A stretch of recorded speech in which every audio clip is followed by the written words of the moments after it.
Hey there, everybody. Pete Pardo here from Sea of Tranquility. Welcome to another episode of Monday Night Must See TV with the Hudson Valley Squares. It's Valentine's Day. We're celebrating 1982, 40 years of great albums from 82. We got another album war for you here tonight. Before we get started on that, let's introduce the crew. We've got Lynn Versace.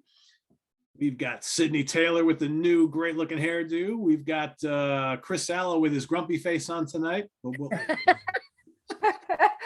And we got back from vacation, Chris Canzoneri. What's happening, everybody? Nice. Valentine's, that's right. And I like how Lynn and Sydney are both wearing red, and the rest of us are just wearing black or what. Oh, wait, hold on. I do have some red. You do? Yeah, there you go. I forgot it. See? There you go. This wasn't even on purpose. This was just because it was a Whitesnake shirt. So there you go. Hey, that's all right. I'm always wearing red. It's my favorite color. So hopefully everybody had fun celebrating Super Bowl night last night, maybe doing something for Valentine's Day today or yesterday, like my wife and I did. We usually do it the day before, but in case you haven't done either, well, at least you're here enjoying some time with us. So today, like we mentioned, we've got a continuation of our album wars. We're going back to 1982, two really good ones from 82. We've got Straight Between the Eyes from from Rainbow. Whitesnake's coming up. Richie Blackmore's Rainbow, Lynn Turner on vocals, and Whitesnake Saints and Sinners, both released in 1982. Geffen Records and Polygram here in the States, and produced by Martin Birch, produced by Roger Glover. So we're gonna go round and have everybody give their take on each album, which one they prefer. And then we've got a couple of folks who didn't make it to the show today. We've got their picks as well, and we'll add those in at the end. So ladies first tonight. So Lynn, what do you got here? What are your thoughts on Straight Between the Eyes and Saints and Sinners? Man, oh man. Well, let me tell you something. I had a tough time with this one. I really did, because I felt of Whitesnake. Like, I love Whitesnake. I love David Coverdale. I love Whitesnake. I always have. But I love Lynn Turner. And I love Rainbow. And I grew up, with both of them. And so I had a tough time. And I don't know. Let's see. Whitesnake, you got Youngblood, Rough and Ready, Bloody Luxury, Victim of Love, Crying in the Rain is my favorite. Here I go again. It was fun at the time. But if I never hear it again, it's okay. I love it. I love the song, but it's not like I need to hear it. I don't want to say done to death, but it's not I don't need to turn on Whitesnake, and that's not the song I'm going to. Even the original version on this, right? Even the original, because they are a little different, but yeah.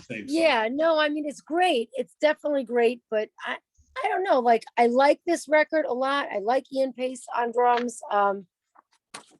But I think I'm gonna have to stick with Death Alley River, right? As soon as I turn that on, it's like, holy shit. And Driver. Stone Cold, that video, and Bring on the Night. Driver, not River. Like a cool jungle movie. Yeah, Death Alley. Yeah, sorry. I'm fucking out of my mind. I just had ribs. I can't see what I wrote. There you go. All right. I just had ribs. Like, Mike made ribs, and now I got chocolate cakes on them, so I'm fucked. Mike's famous ribs, right? He's gonna have to open up a restaurant, that guy. Oh, it's ridiculous. Yeah, it's ridiculous. And my daughter's upstairs now eating whatever the fuck she's eating. But and that song Tight, like I don't know, it's a Tight Savage, like it's a sexy song. And Bobby Rondinelli, like, how can you deny that, right? I don't know. I'm gonna go with Rainbow. All right. I'm gonna go with Rainbow. I love Lynn Turner. I love Bobby Rondinelli. I say by 15% Rainbow. Okay, one for Straight Between the Eyes then. All right. Well, that might be more. Hopefully it's more. We'll see. So Sydney and I were texting earlier today, both kind of like dreading this episode, because for us, this is really tough, because we're both huge fans of both of these bands and these albums. And I know this is fairly close. So I know we haven't discussed what we're going to pick. So, no, but I was thinking about Sydney because her episode with freaking Lynn Turner was killer, right? When she did that. And I know she's a huge Whitesnake fan. I know she loves Coverdale. So I was like, oh man, if I had a tough time, I know she's having a tough time. Yeah, this one was really difficult, and it like pains me to have to choose one of them. Like I really I have been knew it. dreading this entire day of having to declare one. But I think what it came down to for me is that if I mean, I obviously love Whitesnake.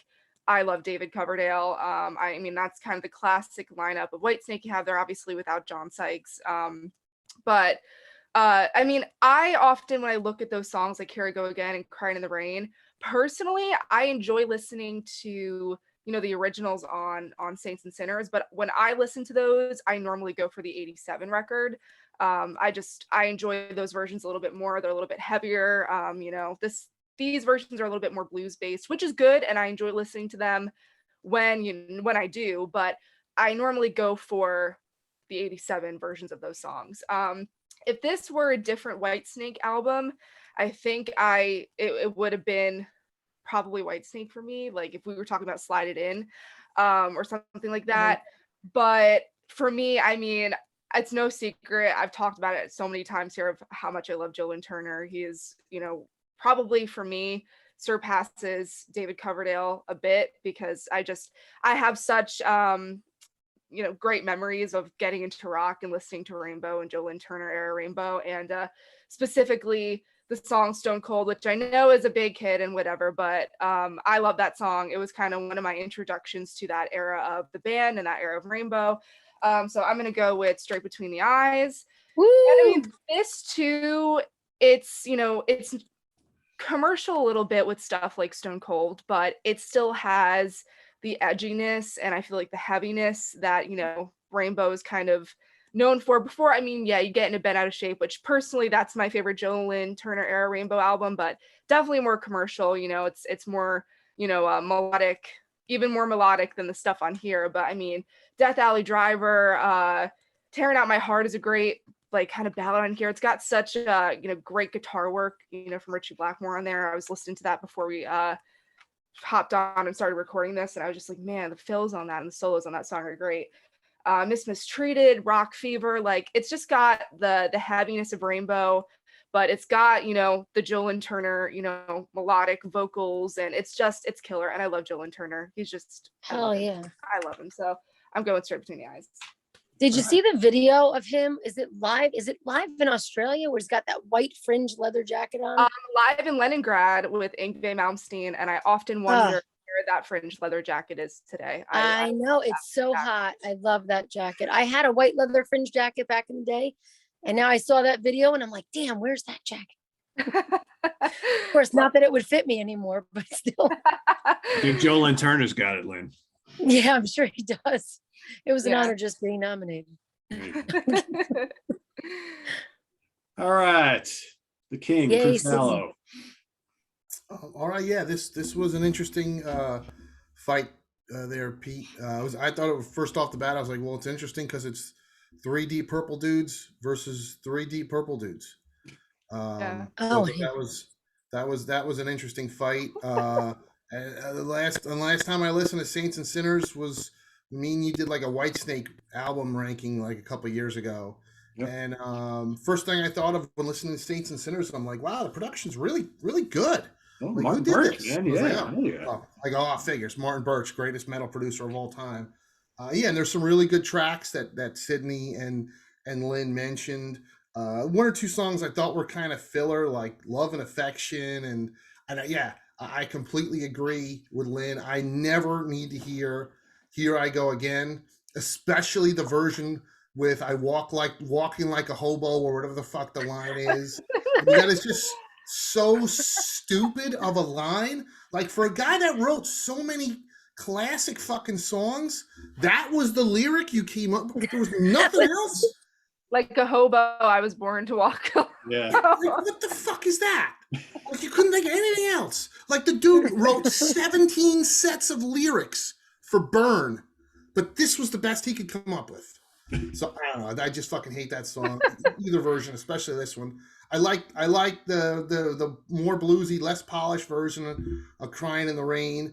But man, the 2 songs that definitely killed it for me, I hate Bloody Luxury and Rock and Roll Angels. They got that honky tonk piano in both of them, and I'm like, I fucking hate this. were Yes. yeah, I just didn't like it at all. Those two songs. So those two songs really dragged it down for me. But I always liked Straight Between the Eyes. I mean, to me, this was the version of Rainbow that I first heard of. I mean, in 1982 is when I got cable, and man, MTV was the coolest fucking thing in 1982. Hell And I yeah. had on MTV constantly, and they were constantly playing the videos for Can't Happen Here and Stone Cold. Yep. I mean, it was in constant fucking rotation. I never saw the videos. Always. Yeah, never saw Death Alley Driver until I got that final vinyl video. But yeah, Stone Cold and Can't Happen Here, man. MTV played the shit out of both of That them. video for Stone Cold, it's so cheesy. It's so bad. It's good. Like the Yeah. girls that are like they're like frozen, Yeah. and he's like walking around like stone. It's like, It is Well, like the you know ultimate what? 80s It was 80s good in video. 1982. Oh, Like sure. that's great. when we I mean, thought it was I- sexy. We I thought it love was it. hot. I Yeah, like love it. now I It's look just- I back and look it's back on cheesy. it. And back then it was like, Yeah. oh my God, he's looking at me in the camera, you know. And I mean, it worked. I mean, because people forget how fucking huge Rainbow was in 1982. Oh yeah, how many I mean, panties were thrown on that They stage? sold out Madison Square Garden. They did 2 gigs at the LA Forum. I was at that garden Yeah. show. They, I mean, they were Wow. fucking massive. Yeah. And I think this record is just really strong. I think it's the best thing I've ever heard Joe Lynn Turner on. I mean, I like Joe Lynn Turner. I don't love him like Sydney, but I like him. There's a It's strong. Catino like- in the house. What's up, Catino? Catino! I'm pulling a Hello, Catino. guys. Well, not really. But what was I gonna say? Like, I think this is the sweet spot for Joe Lynn Turner because it's melodic enough, but still rocking enough. And Yeah. I think no offense, Sydney or Joe Lynn Turner, who I do like, but some of his, some of the stuff he did after this is fucking cheesy and schmaltzy. But this stuff isn't. Like, so I said, this is the sweet spot. And man, there's just track after track is great. And even even like Eyes of Fire, man, it's just like I think it's like the most underrated Rainbow track ever. So yeah, I am totally going with the other 3 Rainbow guys, which is Straight Between the Eyes for my pick. All right. 3 for Nice. Rainbow, 0 for Whitesnake. Rich, we'll just catch you up here. We've got 3 votes so far for Straight Between the Eyes, none for Whitesnake. I'll have you go after Chris Canzoneri. And welcome back to the Squares, Rich. Good to see you. Woo. Thanks. What's up, Rich? Good thing I Well, dropped my everybody. F-bombs earlier before he got on, huh? What's that? I said it's a good thing I dropped my F-bombs before you got on. Oh, that's all right. All right, Cans. Whitesnake or Straight Between the Eyes? All right. This one was really tough for me too. Not because I love both of these albums. Neither one is my favorite from either band. But the Whitesnake album has a couple of my favorite tunes from them on there. Youngblood is killer. Crying in the Rain, one of my favorites. I do prefer this version to the 87 version.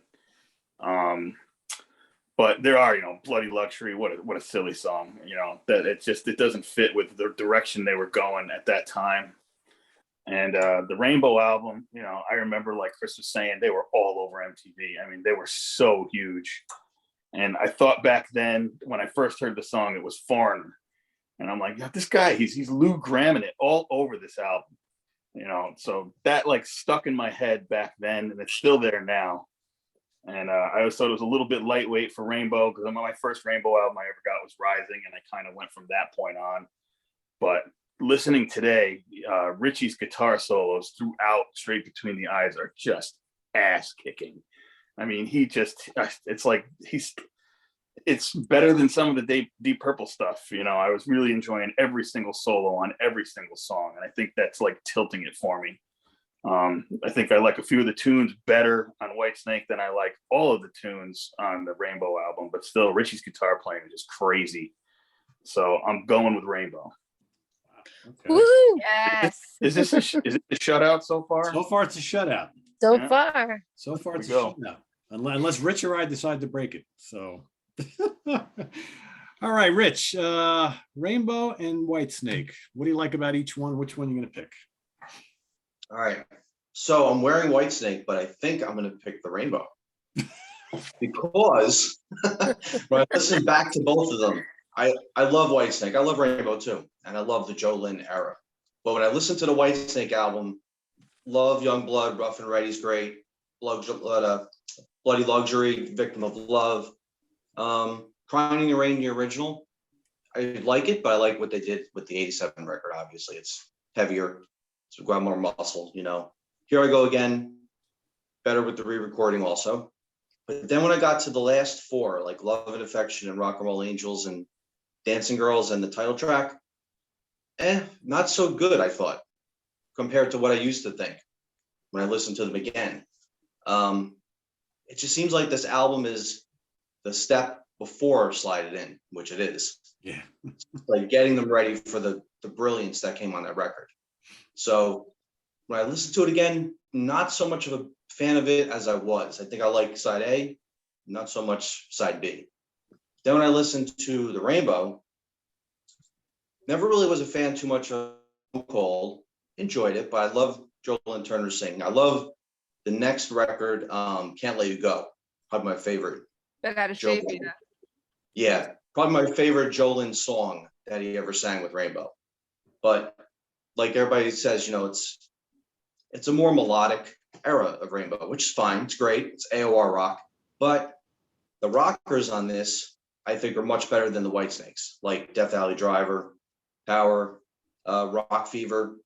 Chris mentioned Eyes of Fire, which is, I think, kind of underrated. Like, I forgot how good it was until I listened to it again. And Tearing Out My Heart, good ballad. I like that too. But consistency-wise, I think the Rainbow sounds better. The songs are better than what Whitesnake was doing for Saints and Sinners. So as much as I love Whitesnake and I'm representing them, I had to go with the Rainbow on this one. I hear you. Wow. Woo! Wow, it's So up you to got, you. the Whitesnake's got 10 songs and the Rainbow's got 9 songs. So out of those, yeah, I think the Rainbow Rockers beat out the Whitesnake for these two, for me. All right, Pete, it's all you. All right. So I'm a massive fan of both bands. I think if we were to stack up like the career of both bands, I'm actually a little bit more of a Whitesnake fan than Rainbow, not by much. You know, there's a lot more albums, obviously, and blah blah blah.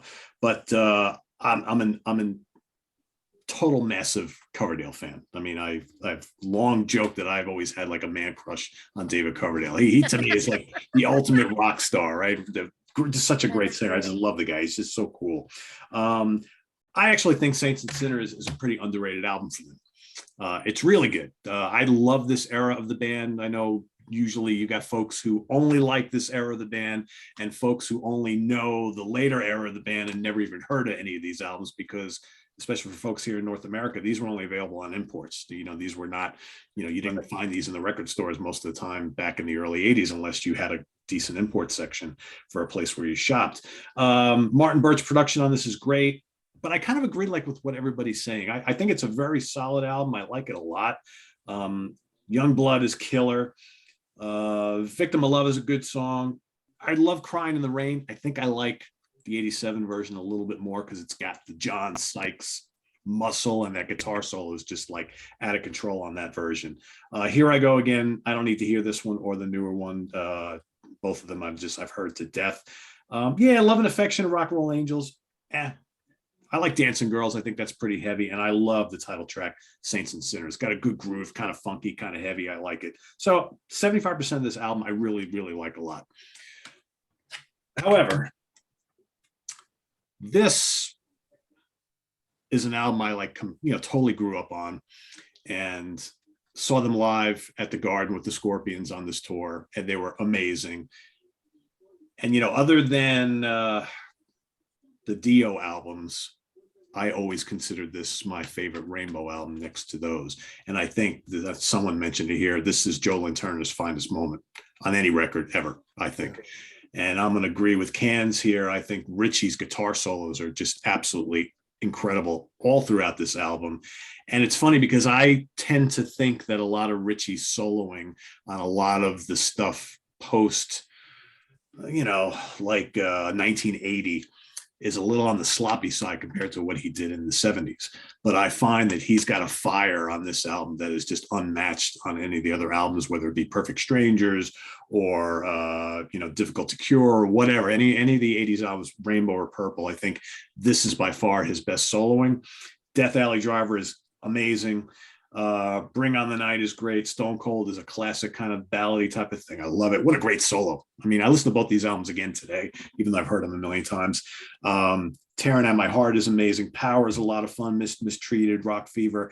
Eyes of Fire is like the long lost sibling to Gates of Babylon, in my opinion. That's what I was going to say. You took the words out of my mouth. I was thinking about that. It's epic, right? The same with Lost in Hollywood from Down to Earth. It's just totally amazing, totally amazing. Totally. And I love the lineup on this album. Unfortunately, Rainbow has a different lineup for every damn album. And this for me is probably the classic Whitesnake lineup. Marsden, Moody, Ian Pace, John Lord, and Neil Murray and Coverdale. And I think that's like the longest running lineup on album for any band that David has ever had. But I'm going to go with Rainbow as well. Yay. And no love for Bobby Rondinelli. Can we get some love? Oh yeah, Bobby's great. I mean, Bobby's awesome. Didn't stick around for another album after this, but I know it is good. Chuck Berge, but Bobby's great. So all right, so we got everybody here. So we got 6 for Rainbow, 0 for Whitesnake. However, we got 2 votes coming in for 2 folks who couldn't make it tonight. Steve Keeler is going to spoil it all because Steve Keeler voted for Whitesnake. Leave it to Steve. He's fired. But Butch voted for Rainbow. So we've got 7-1 in favor of Rainbow tonight for 1982. If this was Whitesnake Sykes era, Butch would have been like, "Are you kidding me?" Yeah. Probably. Yeah. I don't know. I mean, this is a really strong. If this was going up with Bent Out of Shape, would anybody here have changed their vote? I don't know. Maybe. Oh yeah, I think I would have. Wait, Bent Out of Shape is probably would have gone with the Whitesnake. That's the candy ass one with. I love that damn album, Chris. All right. Yeah. Yeah. Can't Let You Go is one of the best Rainbow songs. Can't Let You Go. Can't Let You Go. Love it. There's some underrated shit on that album, and I think that people Bent Out of Shape. Lost because of Street of Dreams, and it's like, okay, I know it's super melodic, but there's some good songs on that record, right? Yeah, no, it's a good album. I probably would have voted for Whitesnake if it was. Yeah, I'm changing my vote if that's the fight. But it's not. It's straight between the eyes, and it's Saints and Sinners. I always love. Well, if this had been, but it's not Rainbow, versus fucking, At the Heart of Winter from Immortal. I would totally went with Immortal, but that's not the fucking question here. Exactly. So. And if Woody would have went straight to the police, this would have never have happened. Yeah. So, all right, there you have it. So everybody watching, we got a quick show tonight. Cast your vote down in the comments below. And let us know. And happy Valentine's Day, everybody. And happy Valentine's Day. Yeah, I mean, it's the night after Super Bowl. It's Valentine's Day, so we knew tonight was going to be quick regardless. Everybody's out doing some stuff, but we wanted to bring you another little. Quick, like your Valentine. That's right. We got a really tough one next week, though. Really tough next week. Maybe for some, maybe not for others. For me, it's a tough one for me. But and Mr. Canzoneri suggested this one. We've got Michael Schenker Group Assault Attack going up against Gary Moore, Corridors of Power next week. Oof. That's a tough Oh, man. Yeah. So for some, it might be a slam dunk one way or the other. For some of us, those are, to me anyway, those are 2 of the best albums that came out in 82, 2 of my favorites. So kind of tough. Gary Moore against Michael Schenker. Oof. I'll probably change my vote twice during the show. You change it twice. Yeah, so we'll see what happens. So that, and then the following week for the last one, we've got Man of War against Raven. So that's coming up to round out the month. So So thanks for watching, everybody. Anybody want to plug anything since we're all right? Sydney, what do you got? I just got to chat with my friend Jeff Pilson, ex-Dockin foreigner, on the podcast this week. So you can watch that on the YouTube channel, Metal from the Inside. And it was a cool conversation. We talked a bit about, New Black Swan, which I've talked about that album here before, but they're coming out with a new record in April. So we talked about that, and even, a little bit about Dockin and, feud publicity stuff in the 80s. We got a little bit into that too, which is cool. So yeah, check that out if you're interested. Tell Jeff he's got to Outstanding. talk to his buddies at Frontiers to stop releasing so many damn albums so quickly, because half the stuff gets lost in the shuffle. They got to slow down. I know they pump out a lot. It's a lot all the time. Can't keep track of any of it. It's crazy. No. It's crazy. Rich, how about on your end? What do you got going on? What's cooking over on your end with Metal Asylum and all that? Just got some album reviews going up, and same thing at Brave Words, which I always write for, as well. That's just the current right now, new albums that are coming out. So I sent in a bunch to both sites. So check them out when you got time. Cool. And Thursday night, we've got Chris and Rich and myself. We'll be doing a cool episode of The Monsters Den, talking about favorite horror, sci-fi, fantasy franchises, our favorite franchises and franchises where our definition is got to have 3 or more movies, right? So, we're talking, Halloween, Friday the 13th. There's a million others. So we picked out our 5 favorites. That'll be Thursday night show. So stay tuned for that. And Lynn, Cans, anything you want to? Nothing. Nothing. Okay. I got guts. I got nothing. All right. Well, we'll see everybody here next week. Thanks for watching, everybody. Visit us on the web at www.seatranquility.org. We're on Facebook. We're on Twitter. Of course, we're here on YouTube all the damn time. Happy Valentine's Day, everybody. And enjoy the rest of your week. We'll see you tomorrow in the Prague seat tomorrow night. We've got another album work coming tomorrow, except we're going back to 1972 tomorrow night, 50 years. 1972, we've got Gentle Giant, Octopus going up against Emerson, Lake and Palmer Trilogy. That is the topic for tomorrow night. So stay tuned for that and lots more here this week for Rich Catino, Lynn Versace, Chris Allo, Sydney Taylor, Chris Canzoneri, I am Pete Pardo. Good night, everybody. Have a good one. See you next week. Bye-bye. Peace.